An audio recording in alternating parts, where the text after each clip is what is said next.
Hello guys! Nandito na tayo sa episode 4 ng ating video series na step-by-step promotion guide from QS to FAQ.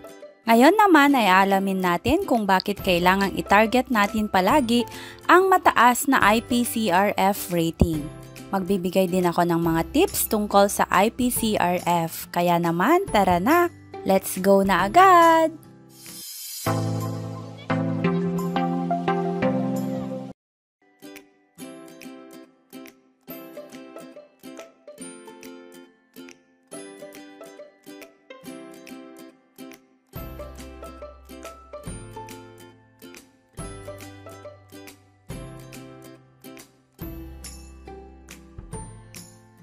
Nandito na naman tayo ngayon sa DepEd Order No. 20 Series 2024, ang Guidelines on the Recruitment, Selection, and Appointment to Higher Positions. Puntahan na natin ang page kung saan makikita kung ilang points ang IPCRF rating natin. At dito nga sa page na ito, napakaliwanag na ang ating IPCRF rating o performance ay 30 points sa ranking. Dito, ang performance na term ay patungkol sa latest rating period covering one complete performance cycle in the current position with at least very satisfactory rating. Sa mismong definition na ito, marami tayong matututunan. Una, ang ipapakita natin para sa part na ito ng ranking ay ang ating latest IPCRF rating.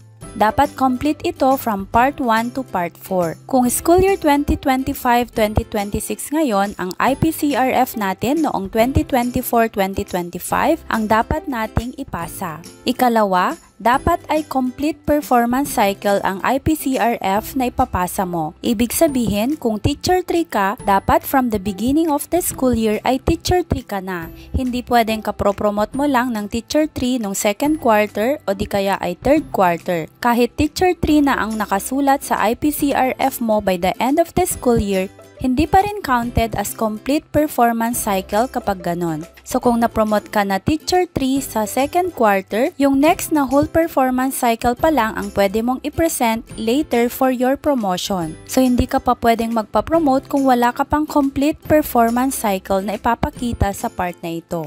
Ikatlong consideration, kailangan ay at least very satisfactory ang rating ng IPCRF mo. Kung satisfactory lang ang rating, possible na disqualified ang applicant since nakalagay nga dito na at least very satisfactory ang rating. Ngunit guys, walang nagsasabi dito na kung may satisfactory ka sa isang objective ay disqualified ka na. Ang punto lang dito ay ang buong rating mo sa loob ng one performance cycle.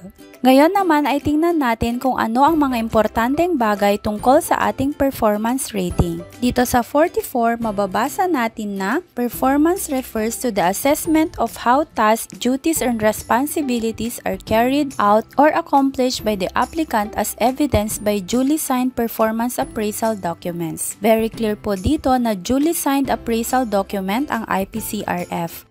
Kaya kailangan, be very careful tayo sa ating mga signatories, even the dates and other important details sa ating IPCRF. Naranasan ko nang makawitness ng pangyayari sa isang ranking kung saan na-disqualified talaga yung mga applicants dahil may mali sa kanilang signatories at may mali ang entries ng kanilang IPCRF guys. Nandito ang mga ratee, rater, and approving authority sa matrix na ito. Lalo na sa mga school na walang master teacher, head teacher, and or assistant principal. Be very careful po kayo, ito po dapat ang sundin ninyo. Tandaan na dito po kayo mag-refer sa table na ito. Screenshot na po ninyo para may reference kayo. Ang pinagmulan pala ng table na ito ay ang mismong DepEd memo on PMES. Nandito na nga rin lang tayo sa memo ng PMES IPCRF ng school year 2024-2025. Ika-clarify ko na rin na ang IPCRF objectives natin last school year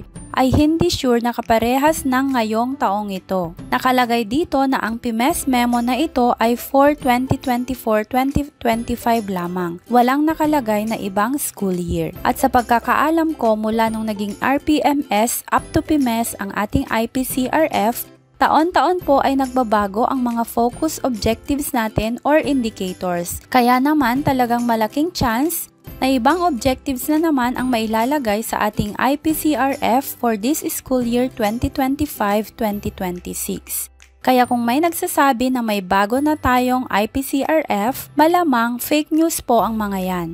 Balikan na natin ang DepEd Order No. 20 Series 2024. Dito sa A, Internal Applicant, naka-specify dito ulit na IPCRF ang basis ng performance. Nandito rin ang ibang details na nabanggit ko kanina. Kaya naman dito na tayo sa kung paano makompute ang ating performance. Ang formula para makuha ang points on performance ay points equals your performance rating divided by 5 times 30. For example, ang rating dito ay 4.356. So hanggang 3 digits ang decimal points ng IPCRF natin tulad nito. Ang nakuhang points based sa formula ay 26.136 points. Sa kabuuang 30 points, nakakuha ang applicant ng 26.136 points. So kung perfect 5 ang rating mo, automatic na 30 points ang performance points mo. Nandito naman ang paraan kung paano mapupuntusan ang isang external and other non-teacher applicant. Siya nga pala ma'am and sir, alam kong hindi lahat ng raters ay as generous ng ibang mga raters. Kaya naman guys, be very cautious sa kung paano ninyo makukuha ang kiliti ng raters and approving authority ninyo. Ako man noon ay very idealistic na parang ayokong sumunod sa kalakaran na dapat kesyo kadikit mo ang rater mo. Pero nandyan na tayo eh. Hindi naman lahat ay ganun. Hindi naman lahat ay kailangan mong kaibiganin. Pero talagang kailangan nating matutunan na let's wait until we become and then saka natin i-implement kung ano yung gusto natin. Kaya naman kung ikaw ay ratee, kung kaya mong magtimpi, gawin mo. Kung may sinasuggest sa'yo ang rater mo, take it positively. Makikita mo na lang mag-grow ka. Kadalasan din kasi kung negative ang tingin natin sa isang sitwasyon, nagiging negative din lahat ng naririnig at na-experience natin. Pero kung we take things lightly and we are positive about things, mas magiging magaan at magiging positibo ang outcome ng mga bagay-bagay. Aside from dapat ay marunong tayong makinig sa ating rater, we should learn to document our undertakings. Hindi naman pwedeng porket kaibigan mo si rater ay makukuha mo na ang rating na gusto mo. May portfolio tayong pinag-uusapan dito. Kaya dapat first quarter pa lang, nagkikip ka na ng mga documents and important files mo, mga pictures, minutes of meetings, mag-attend ka ng LAC, magpa-observe ka every quarter, itago mo ang mga signed table of specifications and test papers mo, mag-submit ng test analysis, list mastered competency report, intervention plans, and others. Keep them organized. But on the last note, learn to say no kung alam mong sobra na. Learn to fight for yourself din kung umaabuso na sila. Not because sinabi kong umoo ka, ay hahayaan mong ipagawa nila sa'yo ang dapat ay trabaho nila. Show them your respect but say no if it's too much. Remember, you are a teacher, not a secretary of someone else.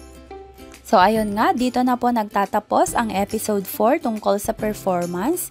Sa episode 5, pag-uusapan naman natin kung paano nga ba ang gaganaping teaching demonstration sa mismong ranking at kung paano i-align ang lesson plan sa mga classroom observable indicators na align sa ina-applyan mong position. Sa mga may katanungan at clarifications, just feel free to give your comments below at pag-usapan natin yan. Sa mga gustong mag-avail ng NCOI Guide, narito po ang mga sample contents ng ating digital products. Remember na hindi po ako nagbebenta ng mga MOVs, kundi ito po ay guide lamang para madali ninyong maunawaan kung ano nga ba ang mga kailangang i-prepare para sa ating NCOI. Ang produktong ito ay guide para madali ninyong maunawaan kung ano ang mga dapat i-prepare o ano ang mga papeles na kailangan nating i-keep para makumpleto ang mga needs sa annotation. Just PM me and avail for the position you want to apply for.